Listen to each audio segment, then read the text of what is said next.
စိတ်ထားကောင်းတဲ့လေသူမကြီးနဲ့ငှက်ကလေးတွေရဲ့စေတနာအားလုံးပဲမင်္ဂလာပါတငယ်ချင်းတို့ရဲ့ငှက်ကလေးတို့ရဲ့ Sky Math Story ကာတွန်းချန်နယ်ကနေပြီးတော့ပြန်လည်ကြိုဆိုလိုက်ပါတယ်ငှက်ကလေးများရဲ့စိတ်ဝင်စားစရာကာတွန်းလေးတွေကိုနေ့စဉ်တင်ဆက်ပေးမှာမို့လို့ Subscribe လေးနေပြီးတော့အားပေးခဲ့ပါအောင်နော်ဒါဆိုရင်တော့ဇာတ်လမ်းလေးကိုစတင်လိုက်ရအောင်ပါလာကြငှက်ကလေးတို့ရဲ့အစာလာစားကြဘိုင်းဝအောင်စားကြနော်ဟေးနေရတိကိုင်းပေါ်မှာဘာလို့နားနေရလဲလာလေလာနေလေးလာစားအဲ့ဒီအချိန်မှာပဲလေသမားကြီးကလေတော့ကနေပင်ပန်းနဲ့အိမ်ပြန်ရောက်လာပြီးတော့ဇနီးဖြစ်သူကိုလှမ်းခေါ်လိုက်တာပေါ့မိမရေဗမာလေနေဗမာလေငါဘိုက်စာနေပြီမြန်ထမင်းခုပေးစမ်းအခုပဲကျမပြင်ပေးပါမယ်ကျမငှက်ကလေးတွေကိုအစာသွားကျွေးနေလို့ပါဘာဘလို့ဒီနေ့လေနေငှက်တွေကိုအစာကျွေးပြန်ပြီလားငှက်တွေကိုအစာမကျွေးဘူးငါနေ့ကိုတားထားတယ်မလားဘာလို့အစာသွားကျွေးနေရလဲယောက်ျားရဲ့ရှင်းဘာလို့ဒီလောက်တောင်ကစီးနေရတာလဲငှက်ကလေးတွေအစာနေပါစားသွားရုံနဲ့ကျမတို့တွေကဘာများကုံသွားမှာမို့လို့လဲအဲ့ဒီအတွက်နှကောင်းနှမျက်တွေကအစာပြန်ပေးပါလိမ့်မယ်ငါကသီးနှံတွေကိုပင်ရှာဖွေပြီးတော့အိမ်သေးလာရတာနေရတော့အကုန်လုံးကိုငှက်တွေကိုကျွေးပြစ်နေရပေါ့သွားငါ့ဘော်ကနေဆင်းသွားတော့နေလေတော်သေးသွားပြီးအဲ့ဒီငှက်တွေနဲ့ပဲအတူသွားနေကြနေကိုငါ့အိမ်မှာဆက်မထားနိုင်တော့ဘူး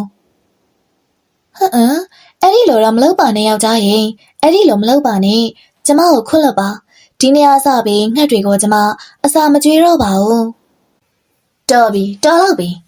ငါပြောပြီးသားစကားကိုပြင်စရာအကြောင်းမရှိဘူးသွားဆင်းသွားတော့ငါ့ဘော်ကနေဆင်းသွားဒီကနေခုချက်ချင်းထွက်သွားတော့ဇနီးဖြစ်သူခမအချိန်တောင်းပန်ပေးမိလေသမားကြီးကတော့လမ်းမခံပါဘူးသူဆုံးဖြတ်ချက်အတိုင်းပဲသူ့မိမကိုအိမ်ပေါ်ကနေနှင်ချလိုက်ပါတယ်ဒီလိုနဲ့ပဲခိုးရမေးဖြစ်သွားတယ်လေသူမကြီးကလေစိတ်ပူပန်စွာနဲ့တော်ရီကိုထွက်လာခဲ့ပါတယ်တော်ရီမှလမ်းလျှောက်ရင်ညမောင်လာတာကြောင့်တစ်ပင်အောက်မှာထိုင်ချလိုက်တာပေါ့မနေ့ကလေးကဘာမှလည်းမစားရသေးဘူးဘာရမ်းဆနေပြီ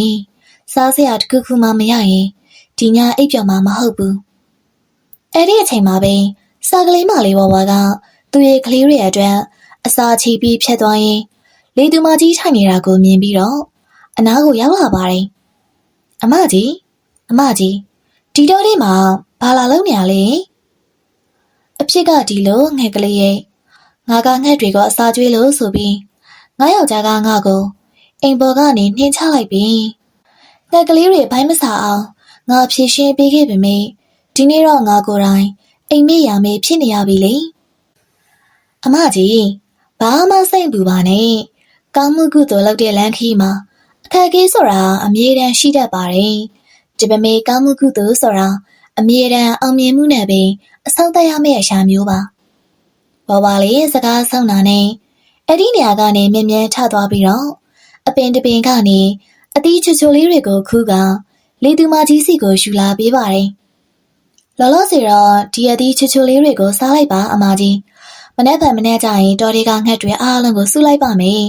ပြီးရင်ကျမတို့အားလုံးပေါင်းပြီးအမကြီးအတွက်အိမ်လှလေးတစ်လုံးဆောက်ပေးပါမယ်ငှက်လေးရဲ့အခုလိုကြားရတာငါရန်ဝမ်းသာတာပဲဒီလိုအန်တီရဲ့များတွေတော့ကြီးတဲ့မှာငါ့ကိုဘသူကများကူညီပေးပါမလဲလို့တွေးနေတာလေသူမကြီးကလည်းအသီးတွေကိုစားလို့ပြီးတော့တစ်ပယ်မြစ်ကိုမှီလျက်နဲ့အိမ်မောကျသွားပါတယ်ဝါလေးသူ့အတိုက်သူပြန်သွားတယ်ကလေးတို့ရေဒီနေ့စောစောအိတ်ကြနော်မေမနဲ့ဗန်စောထားရမယ်လေသမားကသူ့မိမကိုအိမ်ပေါ်ကနေနှင်းချလိုက်တာတဲ့မနဲ့ဗန်မေတို့တွေကသူ့အတွက်အိမ်ဆောက်ပေးရမယ်ဟုတ်ကဲ့ပါမေသမီးတို့လည်းအစားစားပြီးပါပြီအခုသမီးတို့မောင်နှမနှစ်ယောက်လုံးအိတ်တော့မယ်နော်နောက်တစ်နေ့မှာတော့ဘာကတော်တွေကငှက်တွေအကုန်လုံးကို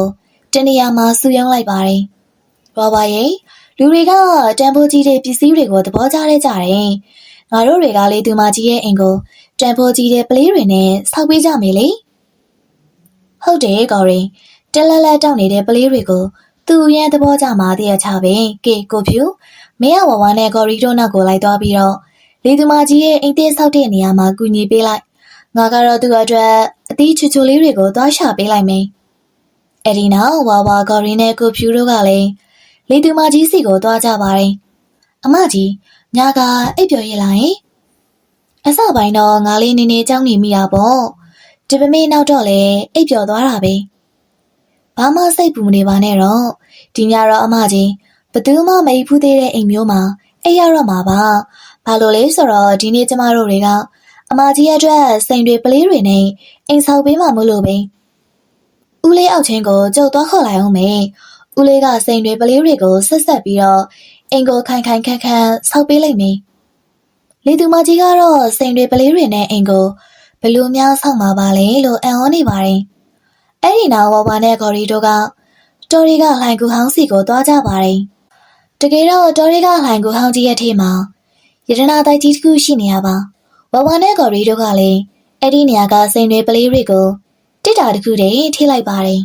။ဦးလေးအခုတတော်လုံးကငှက်တွေလေသူမကြီးစီကို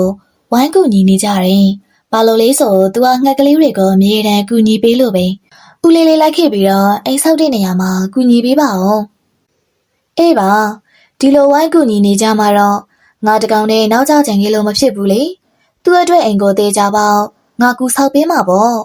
။အောက်ချင်းငှက်ကြီးကလည်းသူ့မျက်မှန်ကိုပင့်တင်လိုက်ပြီးတော့ပလေးလုံးလေးတွေကိုစစီပါတယ်။သူကပလေးလုံးဖြူဖြူလေးတွေနဲ့စီတန်းပြီးနေရန်ရှိကြီးတစ်ခုကိုလှုပ်လို့ပြီးတော့ပလေးလုံးအနေရချိုးနဲ့အပီးတက်လိုက်ပါတယ်။ဒီလိုနဲ့ပဲအိမ်ရဲ့အခြားနေရန်တစ်ဖက်ပါဖြောက်တန်းသွားတာပေါ့။လေသူမကြီးကတော့ခလန်းလန်းကနေငှက်လေးတွေအလုံးလုံးနေတာကိုတွန့်တော်နဲ့ထိုင်ကြည့်နေပါတယ်။ခဏကြာတော့ငှက်ကလေးတွေအားလုံးရဲ့ကြိုးစားအထောက်မှုနဲ့သူ့အတွက်စိန်တွေပလေးတွေနဲ့စီချေတီဆောက်ထားတဲ့အိမ်လှလှလေးတစ်လုံးကိုဆောက်လို့ပြီးသွားပါတယ်။လေသူမကြီးကလေဒါကိုမြင်ပြီးတော့အယံဝမ်းသာသွားတာပေါ့။ငှက်ကလေးရေဒီအိမ်လေးကအပြင်ကနေကြည့်ရင်တော့အယံလှတာပဲနော်။အထဲမှာရောအဲ့ဒီလောက်လှပမလားယင်။အိမ်လေးကိုပါတခါလောက်ဝင်ကြည့်လိုက်ပါဦးအမကြီး။အဲ့ဒီနောက်တော့သူတို့အားလုံးကအိမ်လေးကိုဝင်သွားကြပါတယ်။နေတို့အားလုံးကတော့တကယ့်ကိုအံမခမ်းပါပဲ။ဒီလောက်လှတဲ့အိမ်ကိုငါအခုမှပထမဆုံးမြင်ဘူးတာပဲငါစီမှာသာစပနန်တွေတတိတွေရှိရင်နေတို့ကိုဟာလဝါမုံချူချူလေးတွေကိုလှုပ်ကျွေးမှာအမကြီးရဲ့အဲ့ဒီအတွက်ကျမတို့တွေပစ္စည်းတွေကိုအကုန်စုပေးပါမယ်အဲ့ဒီကြရင်အမကြီးကကျမတို့အတွက်ဟာလဝါမုံချူချူလေးလှုပ်ပေးပါနော်ဒီနေ့ညစာကိုကျမတို့အားလုံးအတူတူစားကြမယ်လေတစ်ချိန်တည်းမှာပဲကိုစိန်ကအသီးချူချူလေးတွေကိုယူပြီးတော့ရောက်လာပါတယ်ကာလူနဲ့ဂေါ်ရီတို့ကလည်းဆန်စင်းနဲ့ပေးစီတွေကိုသွားယူကြပါတယ်။တခြားငှက်တွေအကောင်လုံးကလည်းသူတို့တက်နိုင်တဲ့များပစ္စည်းတွေကိုစုဆောင်းလာကြတာပေါ့။အဲ့ဒီနောက်တော့လေသူမကြီးကလည်းသူ့စိတ်ကိုအတိုင်းမိမွေးကငှက်ကလေးတွေအတွက်ဟာလဝါမုံကိုစားလုပ်ပါတယ်။သမီးနဲ့သားလာကြဒီနေ့လေသူမကြီးရဲ့လက်ရဟာလဝါမုံကိုမမေတို့အားလုံးအတူတူသွားစားကြမယ်။ဟာလဝါမုံကိုစားလိုက်ရတာကြောင့်ငှက်ကလေးတွေကလည်းအရန်ပျော်သွားကြတယ်။ကော်ရီဆိုရင်ဟာလဝါမုံကိုကြိုင်လုံးလို့နှခါပြန်အောင်မှယူစားတဲ့အထိပါ။တကယ်ပါပဲ။အရန်စားလို့ကောင်းတာပဲအမကြီးရဲ့။အခုတော့ကျမတို့နေ့တိုင်းဟာလဝါမုံစားရတော့မယ်။ကျမတို့ကတသီးတွေနဲ့စပနန်တွေကိုစုပေးမယ်။အမကြီးကကျမတို့ကိုဟာလဝါမုံလှုပ်ကျွေးနော်။ဒီလိုနဲ့ပဲလေသူမကြီးကလည်းငှက်လေးတွေနဲ့အတူတရင်တင်နေထိုင်ပါတယ်။တညမှာတော့ရုတ်တရက်ဆိုသလိုမုံတိုင်းတစ်ခုကအပြင်းထန်ဝင်လာပါလေရောမိုးကလည်းအပပါနဲ့ကိုတေးသေးထန်ထန်ရွာတာပါအဲ့ဒီမုံတိုင်းတန်ကြောင့်မေလေသမားကြီးရဲ့လေကင်တွေကတီးနှံတွေအကုန်လုံးကရွေသေးကိုမျောပါသွားတယ်ဒီလိုနဲ့သူစိုက်ပျိုးထားသမျှဟေးသေးရွက်တွေနဲ့ကောက်ပေးတီးနှံတွေအကုန်လုံးပျက်စီးသွားကုန်တာပေါ့နောက်တနေ့မနေ့ကိုရောက်တော့လေသမားကြီးခမသူ့လေထဲမှာရက်ပြီးတော့ချုံပေးချငိုနေပါတယ်ညကမုံတိုင်းကြောင့်အကုန်ပျက်စီးကုန်ပါလားအခုငါဘာဆက်လုပ်ရမလဲဓာတ်မြေဩဇာနဲ့မျိုးစေ့ဘိုးငွေတွေကိုသာပြန်မဆက်နိုင်ရင်တထရငါကိုအိမ်ပေါ်ကနေနှင်ချတော့မှာပဲလေသမားကြီးကလည်းအိမ်ကိုပြန်ရောက်တာနဲ့တပြိုင်နက်တည်းအကျွေးရှင်တထေးကလည်းအဲ့ဒီနေရာကိုရောက်လာပါတယ်ဟေးဓာတ်မြေဩဇာနဲ့မျိုးစေ့တွေဝေဖို့အတွက်ငါစီဟာချိထားတဲ့အကျွေးတွေကိုအခုချက်ချင်းပြန်ဆက်စမ်းတထေးမင်းရဲ့ကျွန်တော်ရက်နေလောက်အချိန်ပေးပါဦးအခုကျွန်တော်မှဘာမှမရှိတော့ပါဘူးတီးနှံတွေအကုန်ပျက်စီးကုန်ပါပြီ ညာကမုန်တိုင်းကြောင့်ဟင်းသီးရွက်တွေလည်းအကုန်ပျက်စီးကုန်ပါပြီဟမ်မင်းတို့ကအချိန်ထပ်မပေးနိုင်တော့မင်းသာငါငွေတွေကိုပြန်မဆက်ဘူးဆိုရင်မင်းကိုဒီအိမ်ပေါ်ကနေငါနှင်ချပြစ်မယ်အဲ့ဒီနောက်တထေးကသူ့အကျွေးမဆက်နိုင်တော့တဲ့လေသမားကိုအိမ်ပေါ်ကနေနှင်ချလိုက်ပါတယ်လေသမားကြီးခမလေးချင်းမကိုင်းမီလက်မကိုင်းမီနဲ့တောကပင်လေးဝင်နေရတာပေါ့သူလည်းဘလို့မှမဖြစ်စေနိုင်တော့တဲ့အဆုံးကို့လေတွေကိုသွားပြီးတော့တစ်ပင်တစ်ပင်အောက်မှာထိုင်ကိုပါတော့တယ်ကိစ္စအသေးသေးလေးနဲ့ငါမိမကိုအိမ်ပေါ်ကနေနှင်ချခဲ့မိတာတကယ်ကိုအမှားကြီးပါလားဒီနေ့သာငါမိမငါအနာမှာရှိနေခဲ့မေဆိုရင်ဒီအခက်ခဲတွေမှာငါ့ကိုကူညီပေးမှသေးကြတယ်နောက်နေ့မနေ့လေးတော့လေသမားကြီးကလည်းရွာကနေထွက်လာခဲ့ပြီးတော်ရီကိုရှောက်လာခဲ့ပါတယ်အကြောင်းကတော့သူ့ရဲ့မိမကိုသူလိုက်ရှာဖို့ပါမိမဖြစ်သူကိုရှာရင်ဖွင့်ရင်းနဲ့ပဲသူကိုယ်တိုင်တော့မှတတိမချမိလိုက်ပြီးတောနဲ့ကြီးသေးကိုရောက်လာခဲ့ပါတယ်အဲ့ဒီအချိန်မှာပဲတေကိုင်ပေါ်မှာထိုင်နေတဲ့ကြီးကန်းကလူကိုမြင်တော့လေသမားကြီးကလည်းမေးလိုက်ပါတယ်မောင်ကြီးကန်းရေလွန်ခဲ့တဲ့ရက်ပိုင်းလောက်ကငါမိမကိုအိမ်ပေါ်ကနေနှင်ချမိလိုက်တာသူဒီတော်ဒီကိုထွက်သွားတယ်မင်းများငါရဲ့မိမကိုတနေရာမှာတွေးမိသေးလားတခြားငှက်တွေကတော့မှပြောနေကြတယ်ခမည်းကရက်ဆက်တဲ့သူပဲတဲ့ခမည်းကအရင်ရက်ဆက်လုံးနေအဲ့ဒီနောက်တော့ကာလူကလည်းအဲ့ဒီနေရာကနေပြန်ထွက်သွားပါတယ်ဒီစကားကိုကြားလိုက်ရတဲ့လေသမားကြီးကလည်းအရန်ရှက်သွားပြီးသူခရီးသူဆိုက်လျှောက်လာခဲ့ပါတယ်သူရှိရတဲ့ကိုင်းမှာတော့ကျက်တူရဲ့ကိုစိန်ကနားနေပါတယ်မောင်ကျက်တူရဲ့ငှက်တွေကိုအစာကျွေးလို့ဆိုပြီးလော်ဂီတီရက်ပိုင်းကငါမိမကိုငါအိမ်ပေါ်ကနေနှင်ချလိုက်မိတယ်မင်းများငါရဲ့မိမကိုတနေရာမှာတွေးမိသေးလားခမရရက်ဆက်တဲ့သူပဲခမရကအရန်ရက်ဆက်လုံးနေခမရရေးစိတ်ထားကတော်တော်သေးသိမ်လုံးနေကျက်တူရေးကလည်းဒီထက်ပိုပြီးတော့ဘာစကားမှပြောမနေတော့ပဲအဲ့ဒီနေရာကနေထွက်သွားပါတယ်ဒီလိုနဲ့ပဲညအချိန်ကိုရောက်လာတော့မှမို့လို့လေသမားကြီးကလည်းအရန်ဆိုးရင်ပူပန်လာပါတယ်ဒီစိတ်ဒီအတွင်းနဲ့တော်တဲ့မှာချေဦးတစ်တလို့ရှောက်သွားနေရပေါ့အဲ့ဒီအချိန်မှာပဲလေသမားကြီးကစာကလေးမလေးဘဝကိုမြင်လိုက်ရပါတယ်ငှက်မလေးနေမြငါမိမကိုတနေရာမှာတွေးမိသေးလားဟုတ်ကဲ့လေသမားကြီးရှင်မိမဗမာရှိလေဆိုတာကျမသိတယ်ဒီပမင်းရှင်ကအရန်ရက်ဆက်လုံးနေငှက်ကလေးတွေကစာကျွေးရုံတက်တက်နေရှင်မိမကိုအိမ်ပေါ်ကနေနှင်ချပစ်ခဲ့တာလေငါတကယ်ရှက်မိပါတယ်အခုငါမိမကိုငါတောင်းပန်ခြင်းလို့ငှက်မလေးရေငါမိမရှိတဲ့စီကိုငါ့ကိုခေါ်သွားပေးပါလားဦးလေးရှင်တကယ်ပဲနောင်တရနေပြီဆိုရင်တော့ကောင်းပါပြီရှင်မိမရှိတဲ့စီကိုကျမခေါ်သွားပေးပါမယ်အဲ့ဒီနောက်ဝါဝါကလည်းရှေ့ကနေဦးဆောင်ပြီးတော့လေသမားကြီးကိုသူ့မိမနေတဲ့ပလေးအိမ်လေးနာကိုခေါ်သွားခဲ့ပါတယ်ရှင်မိမကဒီအိမ်လေးထဲမှာနေတာပါရှင်သွားပြီးတော့တောင်းပန်လို့ရပါတယ်ငါရဲ့မျက်လုံးတွေကိုတော့မှငါမယုံနိုင်တော့ငါမိမရဲ့အိမ်ကစိန်တွေပလေးတွေနဲ့ဘလို့လုပ်ပြီးတော့ဆောက်ထားနိုင်ပါလဲသူ့ငါအိမ်ပေါ်ကနေနှင်းချလိုက်တော့သူ့စီမှာစားစရာဆန်တစိတောင်မပါသွားဘူးလေဦးလေးဒါရီအားလုံးကရှင်မိမပြုခဲ့တဲ့ကောင်းမှုကုသိုလ်ရဲ့အကျိုးဆက်အနေနဲ့ရရှိထားတာပါအဲ့ဒီနောက်လေသမားကြီးကလည်းတကားကိုခောက်လိုက်တော့ဇနီးဖြစ်သူကတကားလာဖွင့်ပေးပါတယ်မိမရဲ့ငါ့ကိုခွင့်လွှတ်ပါငါရဲ့နောင်တရနေပြီအခုပဲတတိယငါကိုအိမ်ပေါ်ကနေနှင်းချလိုက်ပြီညကမုန်တိုင်းကြောင့်တီးနှံတွေကလည်းအကုန်ပျက်စီးသွားပြီငါမှဘာမှမကြံတော့ပါဘူးငါ့ကိုခွင့်လွှတ်ပါကွာငါ့ကိုခွင့်လွှတ်ပါလေသမားကြီးကလည်းတောင်းပန်ရင်းနဲ့ရှိုက်ကြီးတငယ်ငိုနေပါတယ်ယောက်ျားဖြစ်သူငိုနေတာကိုမြင်တော့လေသူမခမရလေးစိတ်မကောင်းဖြစ်ပြီးတော့မျက်ရည်တွေစီးကျလာပါတယ်ယောက်ျားရဲ့ရှင့်ကိုကျမခွင့်လွှတ်လိုက်ပါတယ်ဇနီးတယောက်ကကိုခင်မောအပေါ်ဘလို့လို့အမြဲတမ်းစိတ်ဆိုးစိတ်ကောက်နေနိုင်ပါလေဒီညတော့ကျမတို့ဒီအိမ်လေးမှာပဲညအိတ်လိုက်တာပေါ့ပြီးရင်မနေ့ကမနေ့ကျမှရွာကိုပြန်ပြီးတော့တထေးစီကနေကိုယ့်အိမ်ကိုပြန်ရွေးယူကြမယ်နော်လေသမားကြီးကလည်းဒီတညတော့အဲ့ဒီအိမ်လေးထဲမှာပဲအိတ်ဆက်လိုက်ပါတယ်ညရောက်တာနဲ့ငှက်ကလေးတွေကတော့လေသူမကြီးစီကိုတက်ညီလန်းညီရောက်လာကြပါတယ်အားလုံးကတစုတဝင်းနဲ့စ စကားတွေတဝချင်းဖောင်ဖွေပြောကြတာပေါ့လေသူမကြီးကလည်းအားလုံးကိုဟာလဝါမုတ်လှုပ်ကြွေးပါတယ်အခုတော့ငါတို့ပြန်ရတော့မယ်ကွယ်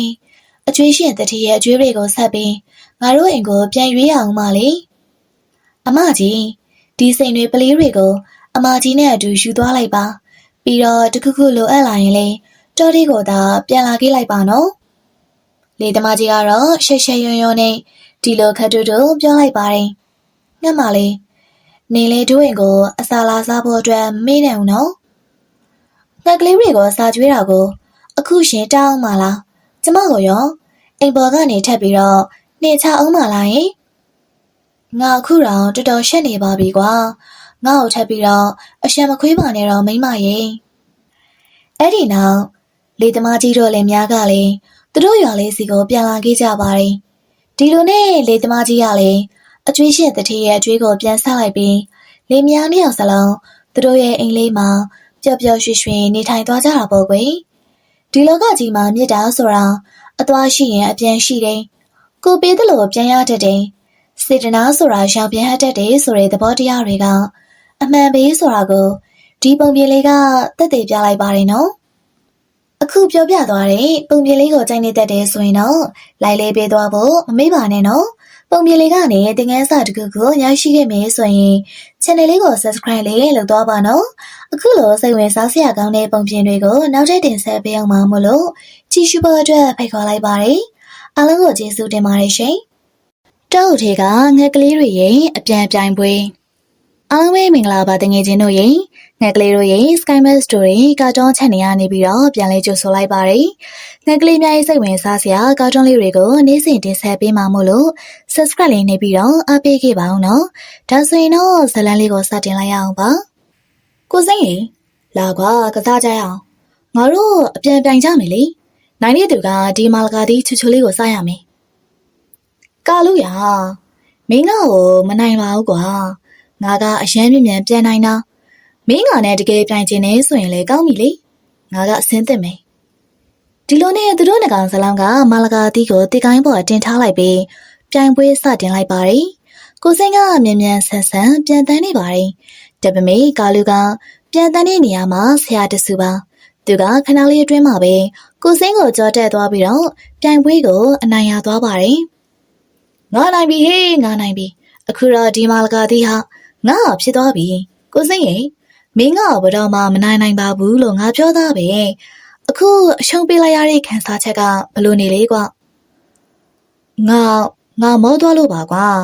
ငါသာမမောဘူးဆိုရင်မင်းကိုကြောတက်သွားမှာကာလူကကိုစိန်ရဲ့မာလကာတီကိုယူပြီးတော့အဲ့ဒီနေရာကနေထွက်ပြေးသွားပါတယ်ကာလူကအရန်မောက်မာရီကြီးကန်းတကောင်ပါသူကသူ့ရဲ့ပြန်တန်းနိုင်စွမ်းကိုအရန်ခုန်ယူနေပါတယ်ဘင်းကမဆိုအမြဲတမ်းပြန်တန်းဖို့အတွက်စိန်ခေါ်လေးရှိပြီးအမြဲတမ်းလေအနိုင်လိုချင်နေရပေါ့ဘဝရေဘဝငါပိုက်စာနေလို့ပါဟာနေ့စီမှာစားစရာလေးများတစ်ခုခုရှိမလားကိုစိန်ဒီမနေ့ကအကိုမာလကာတီယူပြီးတော့အိမ်ပြန်သွားတာမဟုတ်ဘူးလားအဲ့ဒီမာလကာတီကိုမစားလိုက်ဘူးလားမစားလိုက်ရပါဘူးဟာငါကအဲ့ဒီမာလကာတီကိုကာလူနဲ့ပြန်တိုင်ရင်ရှုံးသွားလို့ပါကာလူကငါနဲ့ပြိုင်တော့သူပေးနိုင်တာလေအဲ့ဒီဒီကန်ကဘသူ့ကိုမှရှုံးမပေးတတ်ဘူးဆိုတာအကိုအသေးချောက်တည့်ရတာနဲ့ဘာလို့များသူ့ကိုသွားပြန်ရတာလဲငါနိုင်မေထင်လို့ပါဟာတပမေအဲ့ဒီဒီကန်ကအရှမ်းမြန်တာမျက်စိတမိတ်အတွင်းငါ့ကိုကြော်ကြသွားတာဟောက်ငါကတော့ခဏလေးပြန်ပြီးတာနဲ့မောသွားတယ်ငါအတီလေးပြန်နေပြောင်းပြန်လေးပြန်နေအပေါ်လေးတက်တယ်ပြီးတော့အောက်လေးပြန်ဆင်းနေငါလေအဲ့ဒီတော့လောက်ပြီးသူ့ဘေးကနေဖြတ်ပြန်သွားတာကော်ရီရဲ့ကော်ရီငါဒီမာလကာတီကိုနိုင်လာတာကွာဘသူမှငါ့ကိုမရှင်းနိုင်ဘူးဒီတော့ထဲမှာငါနဲ့တန်းတူပြန်နိုင်တဲ့သူကဘသူမှမရှိဘူး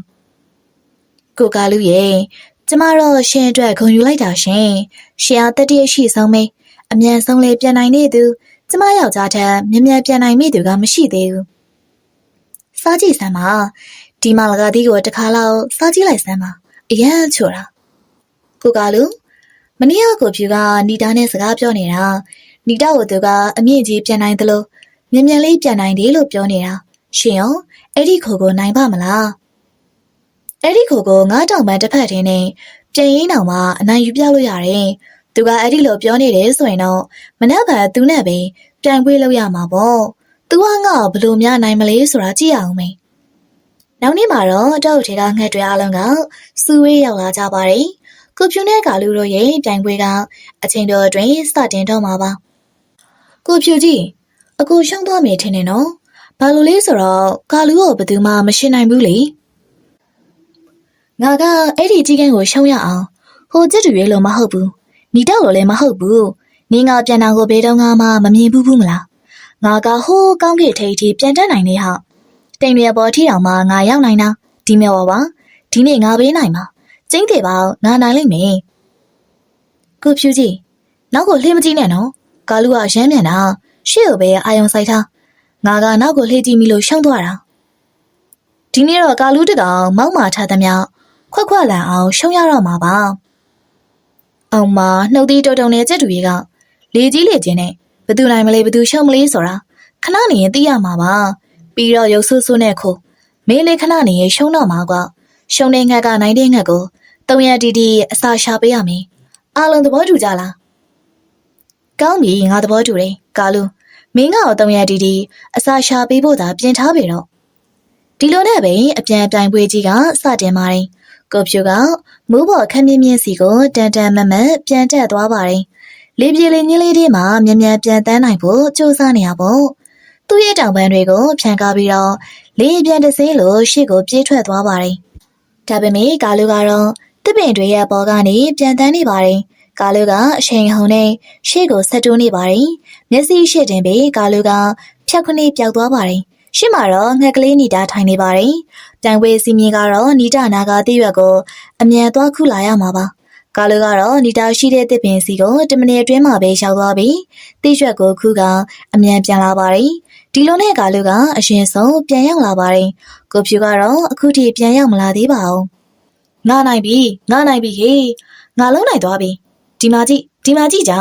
တိရွက်ကိုငါခူးလာပြီ။ကဲပြောစမ်းပါဦးနီတာရဲ့မင်းရှိမှာပဲဒီတရက်ကိုငါခူးခဲ့တာမလားဟုတ်ပါတယ်အခုဒီပြိုင်ပွဲမှာကာလူကနိုင်သွားပါတယ်ငါကိုယ်တိုင်အဲ့ဒီအပင်ပေါ်မှာထိုင်နေခဲ့တာပါငါလည်းမပြောပါဘူးကာလူကတရက်ကိုအရင်ဆုံးခူးသွားတာမို့လို့ဒီကနေ့ပြိုင်ပွဲမှာကာလူပဲအနိုင်ရပါတယ်အတော်ကြာတဲ့အခါမှာတော့ကိုဖြူကလည်းပြန်ရောက်လာပါတယ်ဒီလိုနဲ့ပဲကိုဖြူကလည်းရှုံးသွားခဲ့တာမို့သူ့ဟာရှုံးသူဝန်ခံခဲ့ပါတယ်ငါရှုံးသွားပြီကာလူကဘယ်သူမှမရှင်းနိုင်ဘူးဆိုတာငါဝန်ခံပါတယ်ကာလူမရငါထက်တကယ်မြင်မြန်ပြန်နိုင်တာပဲဒီလိုစကားတွေပြောနေုံနဲ့မပြီးဘူးနော်အခုငါတို့အတွက်3ရက်တီတီအစာရှာပေးရမယ်လာကိုကာလူအိမ်ပြန်ကြဆိုရှင်အိမ်ပြန်ပြီးတော့ခဏလောက်အနားယူလိုက်ပါအောင်ပြီးတော့ဟိုရုပ်ဆူဆူနဲ့ကောင်တော်ရီကိုမြင်မြန်သွားချိန်ဒီနေ့ငါတို့အသီးချစ်ချိုလေးတွေစားကြနေငါတို့အတွက်တည်တည်တွေသွားရှာလာခဲ့အဲ့ဒီနောက်ကြီးကလေးများကလည်းအိမ်ပြန်သွားကြပြီးတော့ကိုဖြူကတော့သူတို့အတွက်ကတိအတိုင်းအစာရှာဖို့အတွက်ထွက်သွားရပါတယ်ဒီနေ့ကမိပန်းနဲ့ပြပြတို့ရဲ့အကြောင်းပိတ်ရပါအဲဒါကြောင့်သူတို့မောင်နှမကလည်းအဖွားစီကိုသွားနေတာပေါ့မမေသမီးနဲ့မောင်လေးညနေလောက်ဆိုပြန်လာခဲ့မယ်နော်တီလားအခုသမီးတို့သွားလို့ရပြီလားအေးသားနဲ့သမီးသွားကြလေဂယူးဆိုင်ကြနော်လမ်းမှာဘသူစီကမှဘာမှယူမစားနဲ့ပြီးတော့တယောက်ယောက်ကမကောင်းတာလာပြောရင်ဘာမှပြန်ပြောမနေနဲ့နော်ဟုတ်ကဲ့ပါမေမားတဲ့အတိုင်းပဲနေပါမယ်ဒီလိုနဲ့မောင်နှမနှကောင်လေးသူတို့အဖွားအိမ်ကိုရောက်သွားကြပါတယ်အဖွားကသူတို့ကိုစတော်ဘယ်ရီဖြော်ရည်တိုက်ကျွေးပါတယ်ညီလေးတို့ဒီနေ့မနေ့အဖွားလေးကျင်ခံမလုပ်ရသေးဘူးအပြင်မှာလေကောင်းလေတန်းရှူရင်လင်းကျင်ခံခဏလောက်သွားလို့လိုက်အောင်မေနော်မိဘတို့မောင်နှမကလည်းအိမ်ပြင်ဘက်မှာထိုင်နေကြပါတယ်။အဲ့ဒီအချိန်မှာအဖွားဖြစ်သူက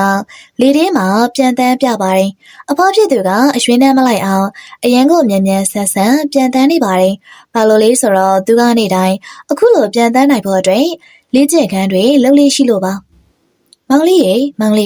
မမတို့အဖွားကအသက်ကြီးနေရတော့မှတော်ရီကအခြားငှက်တွေထပ်ပို့ပြီးတော့မြန်မြန်ပြန်နိုင်နေနော်။ဟုတ်တယ်မမောင်လေးလည်းတွေးလိုက်တယ်။သားတို့အဖွားကဦးလေးကလူထက်တောင်မှပို့ပြီးတော့မြန်မြန်ပြန်နိုင်နေအကျဉ်းရပြီမောင်လေးဦးလေးကလူကိုမမတို့အဖွားနဲ့အပြန်ခိုင်းရင်ရောမကောင်းလားအဲ့ဒီကြရင်ကြည့်နေလိုက်ဦးလေးကလူကအားလုံးရှင်းမှရှုံးသွားလိမ့်မယ်တေချာဘောက်ကိုရှုံးမှမမရဲ့ဒီတခါတော့ဦးလေးကလူကအတေအချာရှုံးမှ အဲ့ဒီနောက်အဖွားဖြစ်သူလည်းအညောင်းပြေအညာပြေပြန်လို့ပြီးတော့အင်ကိုပြန်ရောက်လာပါတယ်မိဘနဲ့ပြပြတို့ကသူတို့အကျန်းကိုသူတို့အဖွားသိအောင်ပြောပြလိုက်ပါတယ်အဖွားပြန်တာအရမ်းမြန်တာပဲနော်ဟုတ်တာပေါ့အမီလေးရဲ့အဖွားကနေတိုင်းမနဲ့ဆော့ဆော့ဆိုတတော်လုံးကိုပတ်ပြန်နေကြလေအဖွားကအဲ့ဒီလိုပြန်ရတာကိုဝါသနာပါတယ်အဲ့ဒီဝါသနာကပဲအဖွားကိုအုံမေးမသွားအောင်လုပ်ပေးထားတာပေါ့အဖွားကအခုအချိန်ထိအရွှေငယ်သေးတဲ့ငလေးတွေထက်တောင်မှပို့ပြီးတော့မြန်မြန်ပြန်နိုင်သေးတယ်ကွဖဖသားတို့အိမ်သားမှာကြီးကန်းတကောင်ရှိတယ်အဲ့ဒါဦးလေးကလူလေသူကရမ်းမောက်မာတာအခုထိတော့သူကဘသူနဲ့ပြန်ပြိုင်အမြဲတမ်းနိုင်နေတာအဖအဲ့ဒီကြီးကန်းကိုနိုင်အောင်ပြိုင်နိုင်လားယင်အော်နိုင်တာပေါ့အဖွားကဘေးငှက်ကိုမစောအနိုင်ယူနိုင်ပါတယ်အဖွားကစွန်ကြီးတွေနဲ့တောင်အပြန်ပြိုင်လို့ရတယ်ကွဒါကိုကြတော့ကလေးနှစ်ယောက်ကလည်းအရန်ပျော်သွားတာပေါ့ပြီးတော့ညနေဘက်ကိုရောက်တဲ့အခါအဖွားကိုခေါ်ပြီးတော့သူတို့အိမ်ကိုပြန်လာခဲ့ပါတယ်မမေမနက်ဖြန်ပြိုင်ပွဲလုပ်ကြမယ်မနက်ဖြန်သားတို့ရဲ့အဖွားကဦးလေးကလူနဲ့အပြန်ပြိုင်လိုက်မယ်တမီးတို့အဖွားမြင်မြန်ပြန်နိုင်နေဆိုတာမမေသိပါတယ်ဒီပမေမေရဲ့အဲ့ဒီကလူကိုပြိုင်ဖို့ဆိုတာအဲ့ဒီလောက်မလွယ်ဘူးနော်အဲ့ဒီကြီးကန်းစုပ်ကအရမ်းမြန်တာသူကဝုန်းကနေဝီခနေနဲ့မြင်မြန်ရှိကိုရောက်သွားတတ်တာအားလုံးကရှုံးသွားကြတာကြီးပဲသမီးရဲ့အဲ့ဒီကြီးကန်းဘလောက်ပဲမြန်မြန်အမေကိုတော့မရှင်းနိုင်ပါဘူးအမေကတော့အစင်းသစ်မေမနက်ဖြန်နေ့လေ12နာရီပြိုင်မေလို့အားလုံးကိုသာသွားပြောလိုက်တော့အမေကတော့ပြိုင်ဖို့အသင့်မေနောက်နေ့ကျတော့ဝါဘာကကိုစိန်ကိုပြောလိုက်ပါတယ်ကိုစိန်ရဲ့ဒီနေ့ကလေးတွေရဲ့အဖွားကကာလူနဲ့အပြန်ပြိုင်မေးဆိုတာကိုတတော်လုံးသိအောင်သွားပြောပေးပါဦးဒီပမင်းညီမနေအမေကအသက်ကြီးနေပြီလေကာလူကရွှေကောင်းတဲ့ငှက်တွေကိုတောင်မှသူ့ရှိကနေပေးမကြော်တာအန်တီကြီးကကာလူကိုဘယ်လိုလုပ်နိုင်မှာလဲကိုစိန်ကမသိလို့ပါကျမအမေကအခုထိဟိုပြန်ဒီပြန်နဲ့လေ့ကျင့်ခန်းတွေလုပ်နေတော့ကျမအမေကတကယ်မြန်မြန်ပြန်နိုင်တယ်အကိုဘာမှစိတ်မပူနဲ့ဒီကနေ့တော့ကာလူတကောင်မောက်မာနိုင်မှာမဟုတ်တော့အဲ့ဒီနောက်တော့ကိုစိန်ကတတော်လုံးကငှက်တွေတီအောင်စီတီးပြီးတော့ကြေညာလိုက်ပါတယ်နားထောင်ကြပါအားလုံးနားထောင်ကြပါတော်ရီကငှက်တွေအားလုံးနားထောင်ကြပါဗျို့ဒီနေ့ပြိုင်ပွဲကြီးတစ်ခုရှိတယ်နော်ဒီနေ့ကြီးကန်းကာလူနဲ့ငှက်ဖွားဖွားတကောင်တို့ရှင်ပြိုင်ကြမှာပါအချိန်တိကျကတော့နေ့လယ်12နာရီဆိုတာနဲ့ပြိုင်ပွဲစမှာပါအားလုံးပဲပွဲကြည့်ဖို့အတွက်ညောင်ပင်စီကိုလာခဲ့ကြပါဗျို့နားထောင်ကြနော်အသေးအချာနားထောင်ကြကိုကာလူအဲ့ဒီအဖွားကြီးကရှင်နဲ့လာပြန်ရအောင်ယူနေရလားငါလည်းအဲ့ဒီလိုပဲထင်တာပဲအဲ့ဒီအဖွားကြီးကယူနေတာနေမှာသူငါ့ဘတော်မှမနိုင်နိုင်ပါဘူးသူဘလောက်ပဲလေ့ကျင့်ခန်းတွေလှုပ်ထားပါစေငါကပဲနိုင်သွားမှာသူကတော့အသေးအချာရှုံးပြီးတော့နောက်ကောက်ကြံခဲ့မှာပေါ့နေ့လယ်12နာရီမထိုးခင်မှာပဲတော်ရီကငှက်တွေအလုံးကညောင်ပင်အောက်မှာစုဝေးကရောက်ရှိနေပါတယ်မိဘနဲ့ပြပြတို့ရဲ့အဖွားကတော့အသက်ပြင်ပြီးတော့ထိုင်နေကြတာပေါ့ဟဲ့ကာလူဆိုတာနေလားအဖွားကြီးကျုပ်ကကြီးကန်းကာလူပဲခမရတော့ရှုံးဖို့သာပြင်ထားပြီတော့ခဏနေရအလုံးရှိမှာခမရအဆက်ကွေးတော့မှာတခါတော့ဆိုစွန်တကောင်ကျုံနဲ့အပြေးလာပြန်ပြီးတယ်သူ့ကိုပဲတွားမေးကြည့်လိုက်လေသူဆိုကျုပ်ကိုနှစ်ခါတောင်ရှုံးသွားတာကအဲ့ဒီစွန်လေငါကစွန်မမဟုတ်တာဟောကျုပ်ကလည်းကာလူပါဆိုကျုပ်ကအမြန်ဆုံးအချိန်နဲ့ပါပြတ်နိုင်တယ်ကျုပ်ကိုဘယ်သူမှမရှင်းနိုင်ဘူးရှုံးနေသူကနိုင်နေသူစီမှာ9ရက်တိတိအစီခံလုပ်ပေးရမယ်ပြီးတော့နိုင်နေသူကခိုင်းချင်တဲ့အလုပ်ကိုရှုံးနေသူကိုခိုင်းလို့ရတယ်အမေသမီးတော့ကြောက်နေပြီအမေသာရှုံးသွားရင်အဲ့ဒီကြီးရန်စီမှာစီခံလုပ်ပြီးအလုပ်တွေလုပ်ပေးနေရမှာအဲ့ဒီလိုဆိုရင်ရှက်စရာကြီးတော့စိတ်ပူမနေပါနဲ့သမီးရဲ့အမေမရှုံးပါဘူးသမီးတော့ဘာအသေးအချာနိုင်မှာပါမမေဒီနေ့ဦးလေးကလူကရှုံးလိုက်မယ်အားလုံးရှင်းမှာကိုရှုံးပါ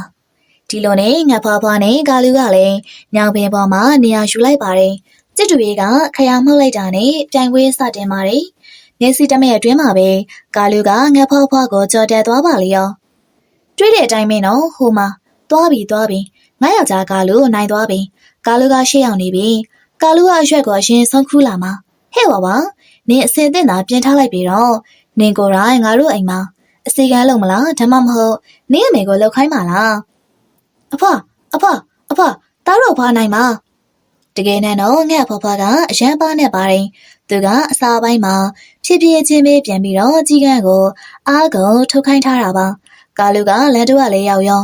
နင်းနေနှိမ့်သွားပြီးတော့ဖြည်းဖြည်းချင်းပဲပြန်နိုင်ပါတယ်။အကြောင်းကတော့သူ့တောင်ပန်းတွေကိုအရမ်းမြင့်ခတ်ထားတဲ့အတွက်မောသွားတာပါ။အဲ့ဒီအချိန်ကျမှငှက်ဖွားဖွားက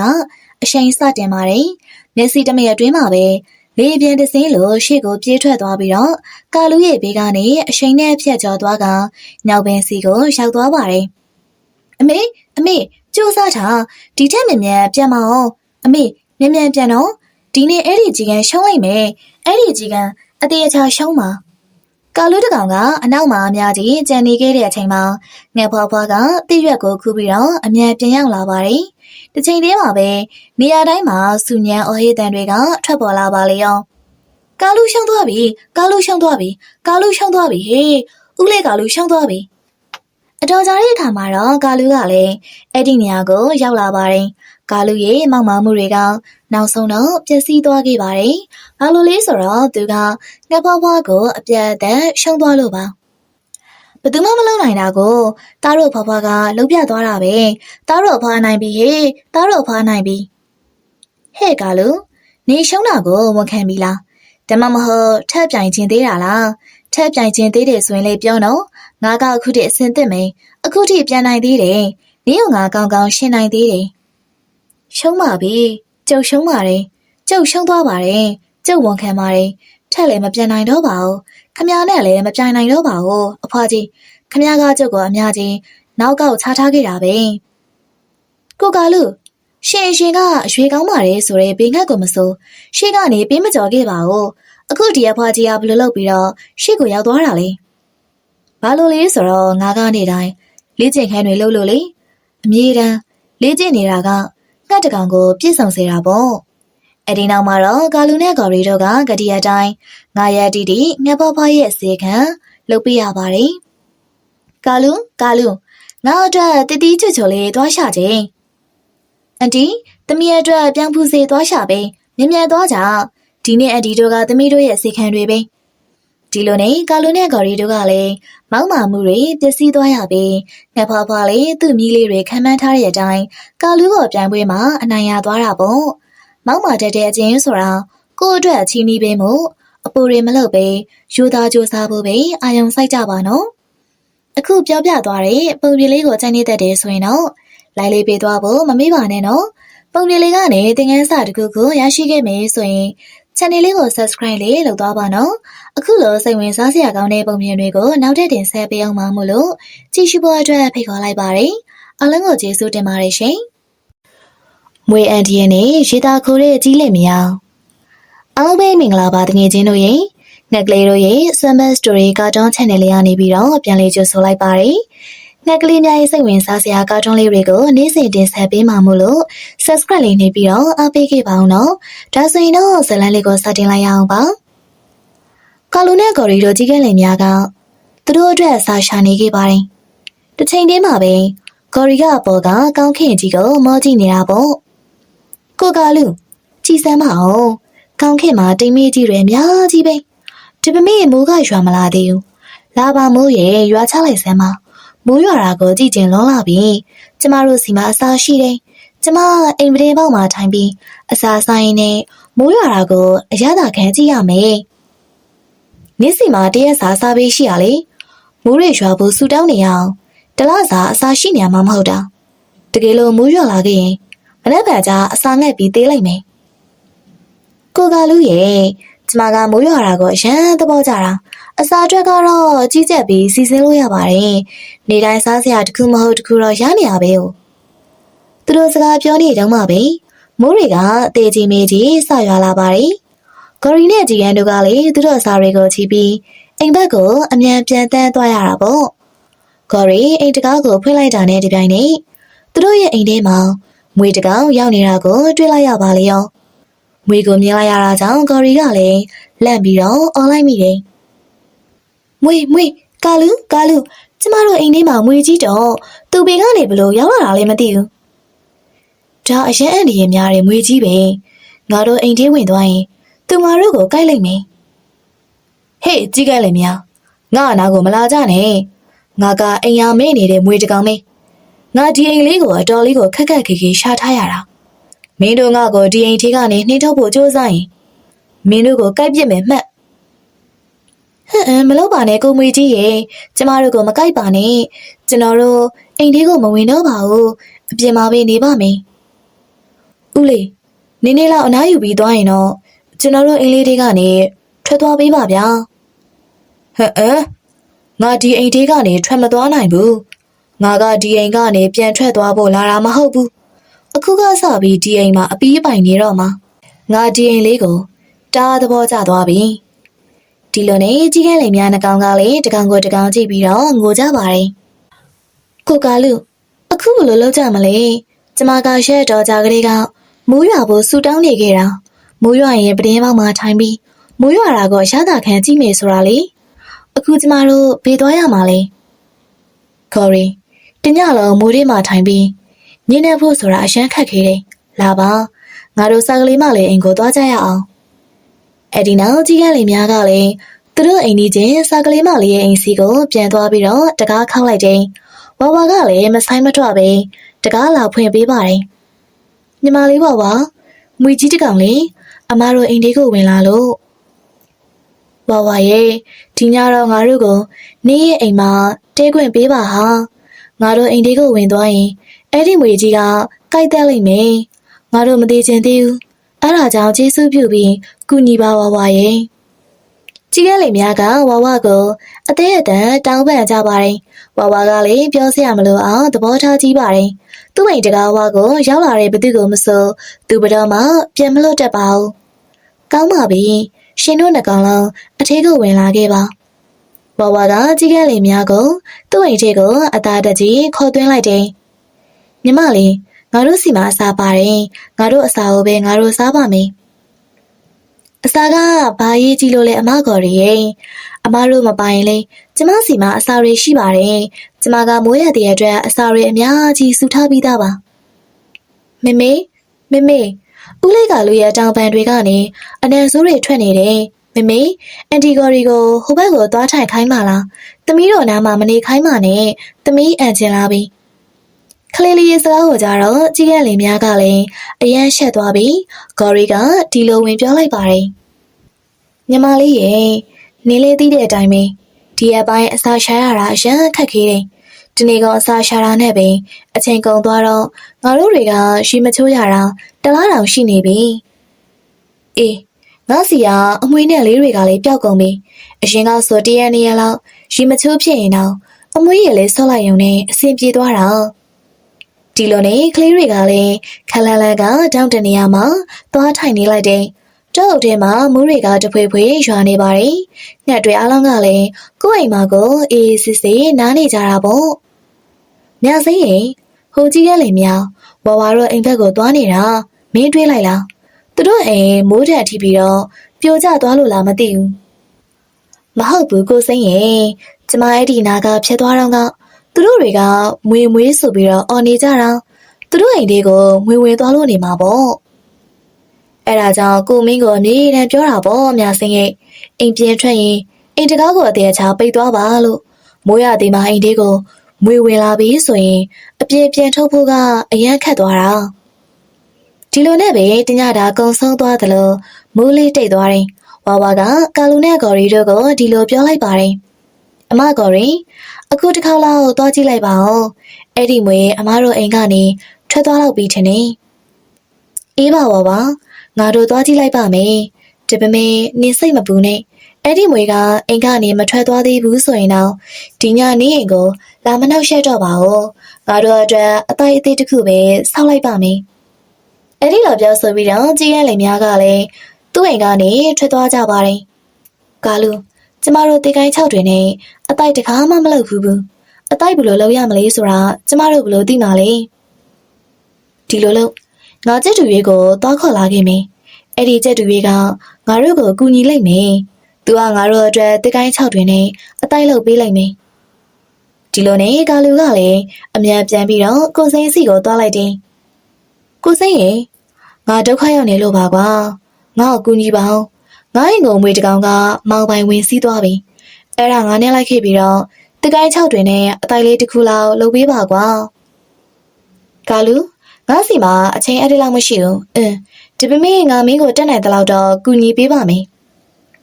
အဲ့ဒီနောက်ကိုစိန်ကလည်းကာလူနဲ့အတူလိုက်သွားပါတယ်ဟောဗျာခင်ဗျားတို့နှကောင်ကတကိုင်း6လေးတွေကိုတော့မှစူမထားဘူးပဲသွားအမြဲသွားပြီးတော့တကိုင်း6တွေကိုသွားကောက်လာခဲ့ကိုစိန်ကလည်းတကိုင်းပေါ်ကနေထိုင်ဆောင်နေလိုက်တယ်ကြီးကလေးများကတော့အခုမှ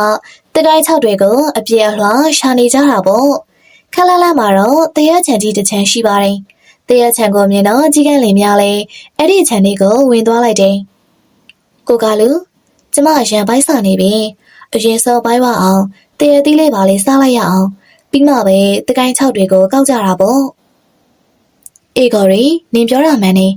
ငါးပိုက်တည်းဆိုစားလုံးလို့တကွီကွီတကွယ်ကွယ်နောင်မှမြည်နေပြီဒီလိုနဲ့ပဲကြီးကန်းလေးများနှကောင်ကလည်းတပင်တပင်အောက်မှာအေးအေးဆေးဆေးထိုင်ပြီးတော့တရသီးမြေတွေကိုစားကြပါတယ်အကိုဒီမှာဘာလုပ်နေရလဲဒီနေ့အစာရှာမထွက်ဘူးလားငါဒီမှာထိုင်ပြီးတော့ဟိုကြီးကန်းလေးများကိုစောင့်နေတာဝါဝါရောက်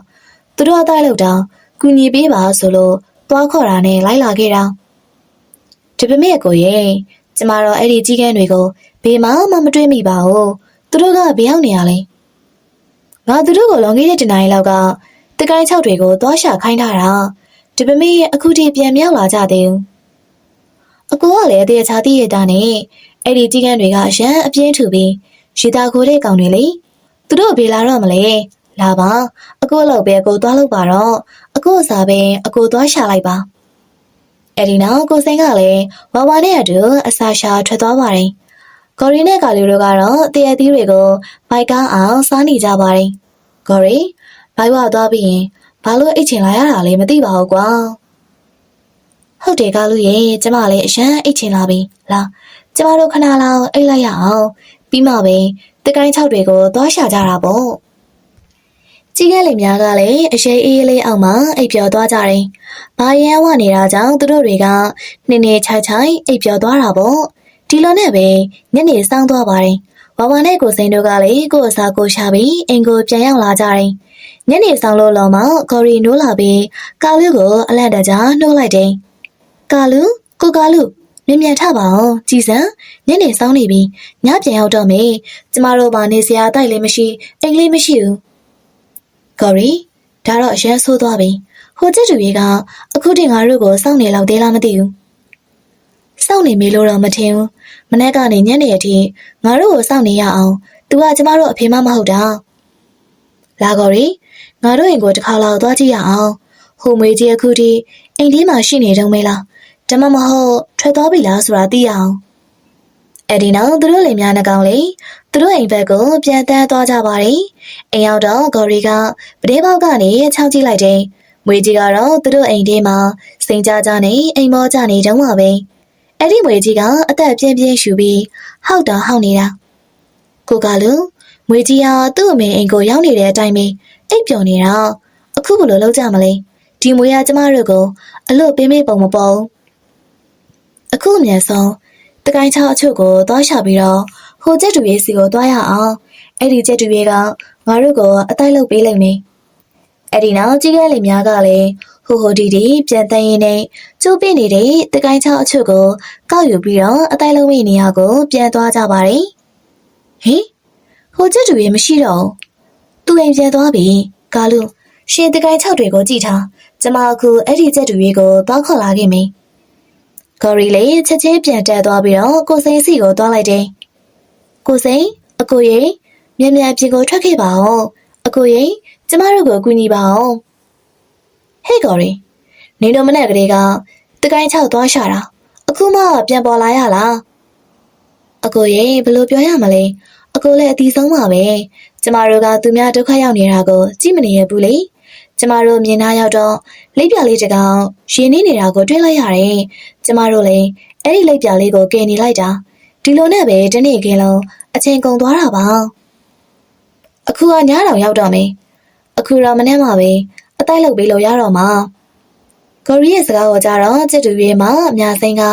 အမြန်ထွက်လာပြီးတော့သူ့ယောက်ျားကိုဒီလိုပြောလိုက်ပါတယ်။ကိုစိန်ရဲ့ဂေါ်ရီနဲ့ကာလူတို့ကဘဝမှာပထမဆုံးကောင်းတဲ့အလုပ်ကိုလုပ်ခဲ့ကြတာပဲသူတို့လိုက်ပြလေးရဲ့အသက်ကိုကရင်နဲ့ပဲတနေ့ကုန်သွားတာကိုလာပါ